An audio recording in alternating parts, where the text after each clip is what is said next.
Chapter 23. Hey guys, I'm just here to announce that the first screenshot from AOH Book 2 is up on my homepage, so be sure to go and grab it. And just to be fair, it's a spoiler. Spyro stared down at the pool floor before him. The surface was so calm it felt almost like glass. He sighed as he fought with himself for whether or not he wanted to find out if his dream was a premonition. At last, he closed his eyes and began to concentrate. He inhaled slowly, allowing his heart to drop, calming his entire body. He saw darkness at first. Then the shadows began to brighten as fog clouded his vision. The fog lasted for half a minute before clearing up. Spyro saw the world fly beneath him as the fog opened up to the frozen tundra before him. His body floated around in the air before drifting towards the ground. As he descended, he spotted some movement deeper into the fortress.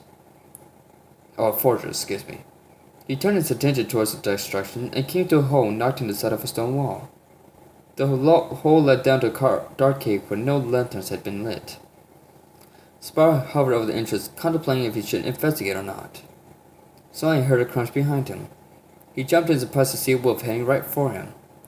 The canine stopped at the cave entrance just beneath Spyro. He looked around in all directions curiously before sniffing the air.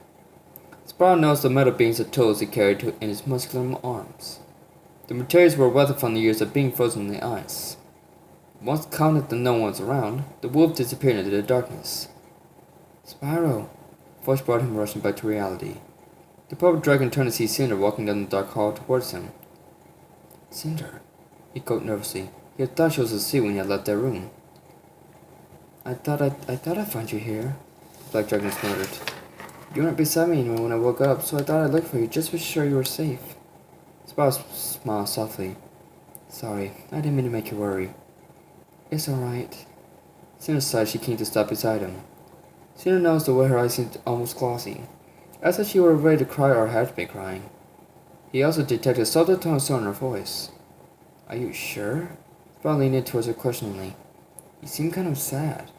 I'm just a little groggy, that's all.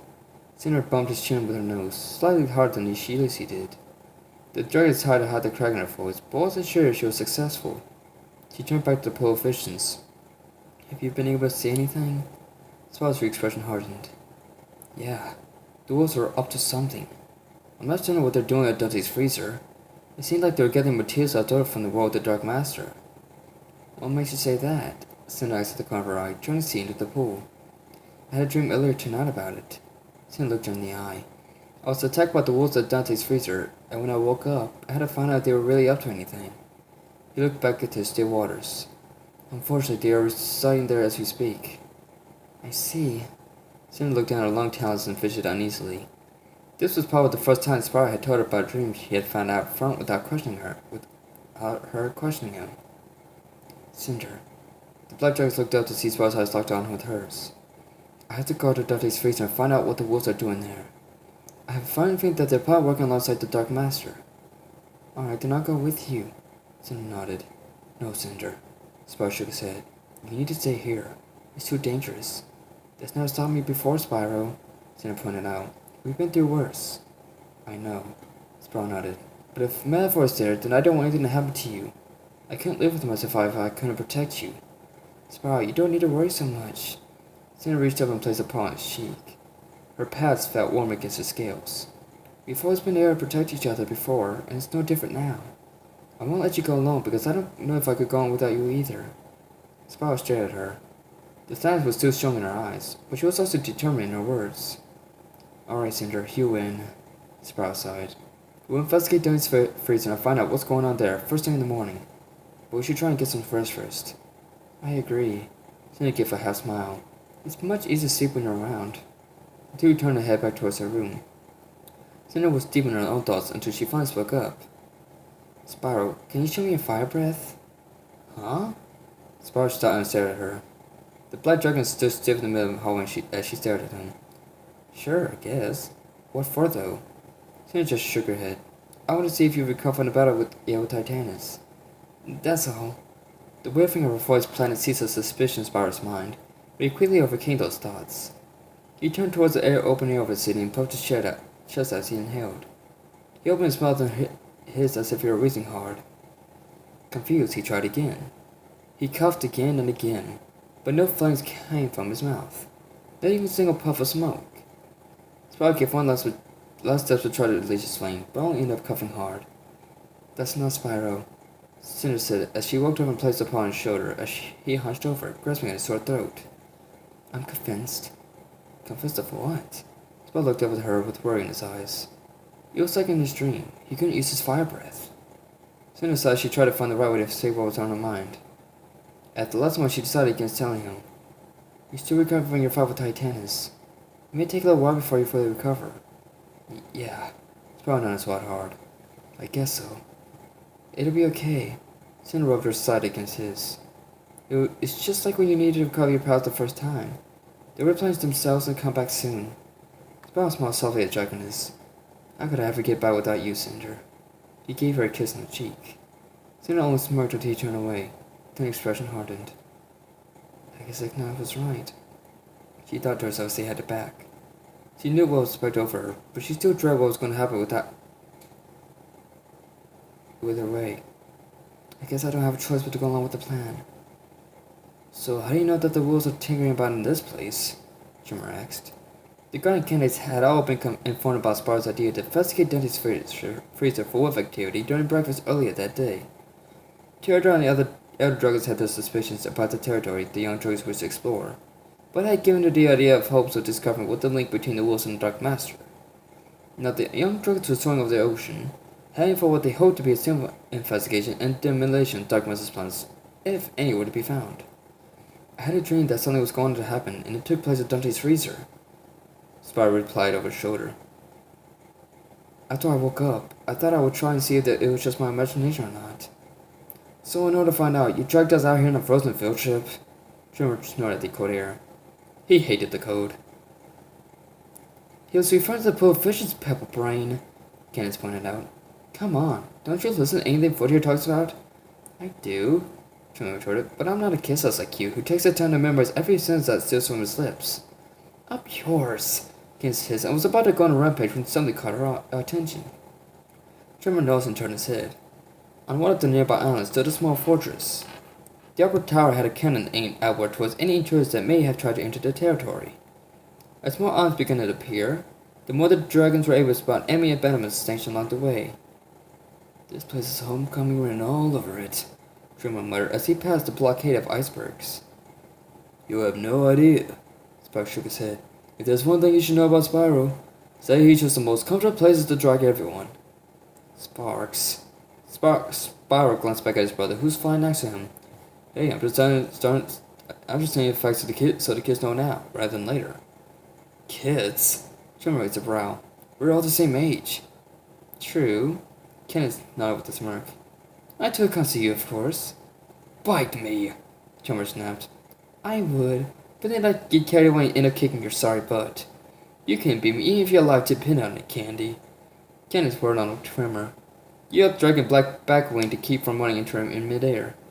You want to go right now, Borderhead? I would be more than happy to put you in your place if it shuts you up. That's enough, you two. Flame jumped in. He was already pretty angry himself with having to break up another of the childish fights. We have a serious situation on our hands, and this sort of squabbling is dangerous. Now get your tails in and stay focused. Understood? Understood. Kenneth and Trimmer replied in unison. Flame gave them both one last turn before taking back his position next to Ember. Well, that was fun. Trimmer sniggered as he continued to bring up the rear. Kenneth leered at him. Oh, shut up. Up ahead, Sparks watched the two put more distance between each other. He sighed and rolled his eyes. We're doomed. Spyro sat down on the ground and looked around the fortress. Everything was quiet, but he knew better. The other dragons sat down and scanned the area. Sense anything? Cinder asked as she and Sparks moved next to Spyro. There's something beneath the fortress, Spyro answered after a moment's concentration. It's deep, though. Any idea what it is? Said Alex as she sniffed the air. Leon looked around at the broken down machines and demolished walls. He seemed more wary than the other guards for some reason. Not a clue. Spyro shook his head. Let's look around. There should be a hole in the wall, tall enough for a wall to fit through, that leads to the catacombs. Spyro led the way and everyone followed in a tight cluster. When Leon bumped shoulders with Sally, he yipped in surprise. Are you alright? The Blind Dragoness asked. You really seem on edge. I was just nervous. The black dragon replied sheepishly. I'm not a guardian, but I'm being sent on a mission with you guys. I'm not sure I can handle it. You'll be fine. Sally kissed his cheek. And if you run into trouble, I'll always be there to protect you. Oh, I'm the one who needs protecting? Lena raised her brow. I thought it was supposed to be the male protects the female, not the other way around. Sally giggled. Not with me around, sweetie. What was that? Sparks paused, and the dragons all came to a nervous halt. What is it, Sparks? Sparks looked around with narrowing eyes. I thought I heard something moving. The dragonfly moved closer to his brother and Cinder. Maybe we should spread out just a little bit, Lena suggested. If we're too bunched up and they take us by surprise, they will be sitting ducks. Possibly. John muttered as he took Lena's words into consideration. Come on, Sprout urged. We should keep moving. The dragons continued to the fortress, checking every corner and crevice they could find, but found no sign of a cave entrance. We've been searching for hours, Lena groaned in response to the code as he marched alongside Stella. Is Sprout just leading us on a wild goose chase? Shh, Stella hissed. I trust Sprout with my life. If he says something is wrong, then I believe him. But how do we know if this isn't a trap? Stella stuck in her tracks. She had never thought about the possibility until now. Sparrow, stop! She called. Stella, what is it? He and Cinder stopped and turned to face the group. What if this is a trap? What if the wolves will send you off for this? Is that possible? Cinder gave Sparrow a worried look. What if you were seeing into the future, rather than what the wolves were up to? Just then a howl cut through the air. The dragons all stood stiff and turned their heads up. The air was still, but soon the howl was answered by another. Before they knew it, the howl was coming from all directions and growing louder. They're coming closer, Ember growled and bared her teeth. Stay calm. Flame reared his head high and spread his wings to make himself look as intimidating as possible. There was another howl, but it didn't come from the wolves. The bullets struck the web trangles without warning. The particles of ice stung against their scaly hides, and the snow blinded them. Ugh, damn it! Jumper snarled. He heard a noise off to his side. He covered his face with the wing and stared in the direction of the sound. He saw nothing except for a pair of golden yellow eyes looking down at him through the sleet. Wolves! He shouted over the roar of the storm. The eyes closed and disappeared. Tremor fired an earth bullet but missed his intended target. Ah! Let go of me! A voice cried out. Get off of her! An angry roar cut through the wind. Tremor could feel the vibrations of a scuffle going on close by. A pair of dragons fought against several wolves, clawing and snarling at one another. Stella, behind you! Kansas' voice called out. An air-piercing cry reached Tremor's ears. There was a yell, but suddenly hit the ground just behind him. The other dragon turned to see a bloody body laying before him. Several ice spears protruded from the wolf's body, and his blood stained the snow. With a mighty flap of her wings, Candace blew the blizzard away, instantly clearing everyone's vision. Oh, shit, Flint gulped. The 5 dragons were surrounded on all sides. The wolves snarled and gripped their weapons. Here they come! Candace hissed, and she spread her wings as the first challengers presented themselves. She beat them hard and sent a shower of spikes at them. The 3 wolves placed their hands in the snow, and a wall of ice burst up, making a shield for them. Shit! They can use elements? The dragons cursed. The wolves smashed with their own shields, sending jagged shards at the dragons. Candace ducked low under the shards, blew across the ground. Spikes shot up from the snow, and the wolves dove out of the way. Just behind her, Flame and Ember simultaneously unleashed a tower of fire at the wolves in the air. The Canaanites howled as their fur burned and melted to the skin. Once they hit the ground, they began to roll around, trying to put the flames out. The firebreathers took in a deep breath and exhaled another wave of fire. The wolves buried themselves in the snow, trying to get away from the heat. Just then, the flames spewed over a dome of ice. What the hell? Ember snapped. The wolves burst free from their protective shell and smashed the remaining chunks of ice, sending more shards towards them. Flame leaped in front of Ember and melted the shards. Just as his flames died away, one final shard shot through and hit him in the wing. Flame winced slightly but showed no signs of backing down. The wolves leaped to the air and bear down on the 2 dragons. Flame ducked as Ember sent a shower of sparkling fireballs up at them. The wolves were forced to shield their eyes as they dropped towards the ground. Flame and Ember launched themselves in the air and slammed hard into the first 2 wolves. As the Canaanites started to tumble away, both dragons used their bodies as springboards and tackled the last 2 wolves to the ground. Stella rolled away from a blade that slumped to the ground where she had been standing. She roared again as the wolf dragged the blade to the ice, sending needles of ice at her. 4 more wolves jumped in to help their comrade. The dragoness looked up as the blades came back down again. She stepped to the side, letting the webs miss by an inch. She slammed a paw down on top of them, holding them in place. The wolves tried to pull their weapons out from under her paw, and were baffled to find they were powerless against her. Stella's smile sent a surge of electricity to the crude weapons. The wolf's mouth hung open as their fire insides fried. As they began to fall, the dragoness whirled around, stabbing her tail hard into them and sending the bodies crashing to a far wall. The pack lunged for Tremor's throat. The earth dragon gave a mighty flap of his wings and jumped high into the air. The wolf skidded into a hole beneath him and looked up. Perfect, he grinned to himself and shot himself in a ball of earth. The boar dropped hard and slumped to the ground, knocking the canines off balance. Tremor's ball spun wildly before shooting through the circle of wolves. The two wolves unlucky enough to get hit were instantly flattened. The packmate stood staring shocked at them as the ball banked hard and came back for another pass. The wolves formed a thick wall of ice against the rolling maze, but to little use. The ball stumbled to the wall, and Tremor forced more inches to the spin. The spikes ground against the ice, tearing off massive chunks. The wolves forced more inches to the wall and quickly pushed up to Tremor's onslaught. The spinning and grinding stopped. The wolves huffed in a small cloud of ice, thinking they were successful. The ground beneath their feet began to tremble, and suddenly spikes burst into the thick ice, impeding the wolves where they stood. A moment later, Tremor burst to the ground from beneath them and sent the spikes flying in all directions. He looked over his teammates, who were busy fighting off the attacking wolves. Candace dove to the side as another shower of daggers flew at her. The dragoness dug her talons into the ice to keep from skidding out of control. The wolves lunged for her and swung their weapons wildly. Candace sprang back, slapping the leader's nose with a tail blade. Behind her, several wolves waited in eager anticipation on top of a wall. "Look out!" Tremor shouted as the wolves prepared to strike. He fired an earth missile which struck the wall, breaking the stones from their places. Candace looked back over her shoulder to see the wall collapsing down on top of her. The wolves yelled and barked frantically as they jumped to their deaths. Candace dove past the wolves that were rushing to kill her. The canines glanced back at her as she rode behind them before being crushed beneath the massive stones. Candace covered her head as several of the stones splattered her sides. When the rumbling had stopped, she looked back at the fallen wall. She was gasping for breath from the sudden exertion. Off to the side, Tremor said with relief that she was okay. He walked over as the dragon picked herself out of the snow. That was close.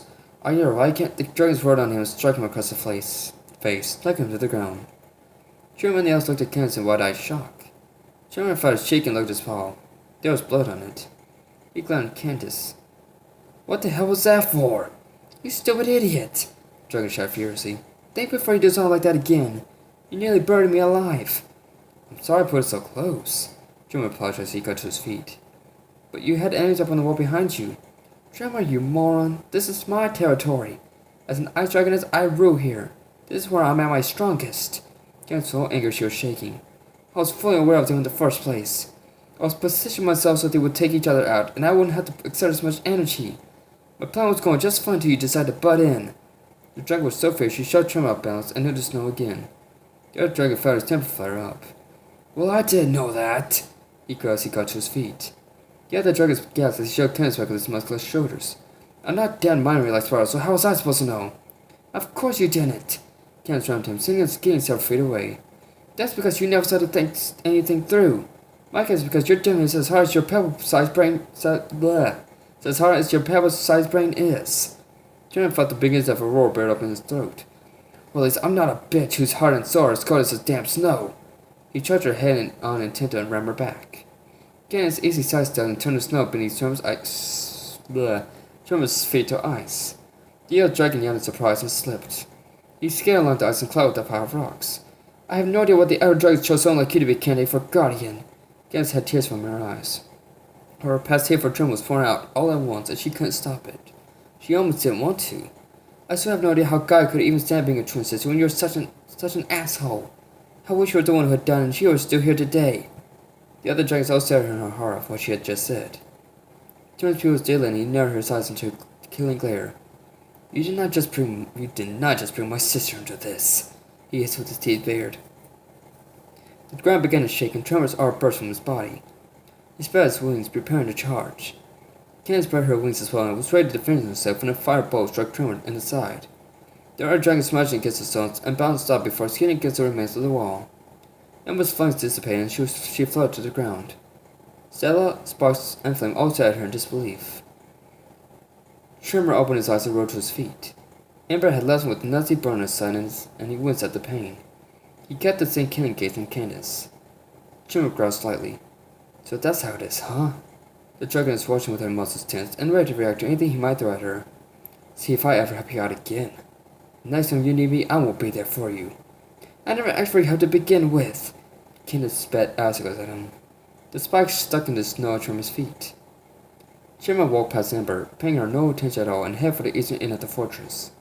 Candace and the others watching too was out of sight. The ice darkness clouded the snow furiously and hit a large cloud of ice before storming off on her own. Every head watched her disappear into the fortress. Sparks scratched his head. Wow, I'm not sure who to fear more. The muzzle of those two. Zelig started after Candace, but Flame jumped in front of her. Let them go. He shook his head. They need some time to think to themselves right now. Zelig looked at Candace, determined before looking back at Flame. We'll find them after we find the entrance Spyro was talking about. Speaking of which, Sparks looked around. Where is Spyro? And Cinder. Leon? Zelig looked around frantically. Leon, where are you?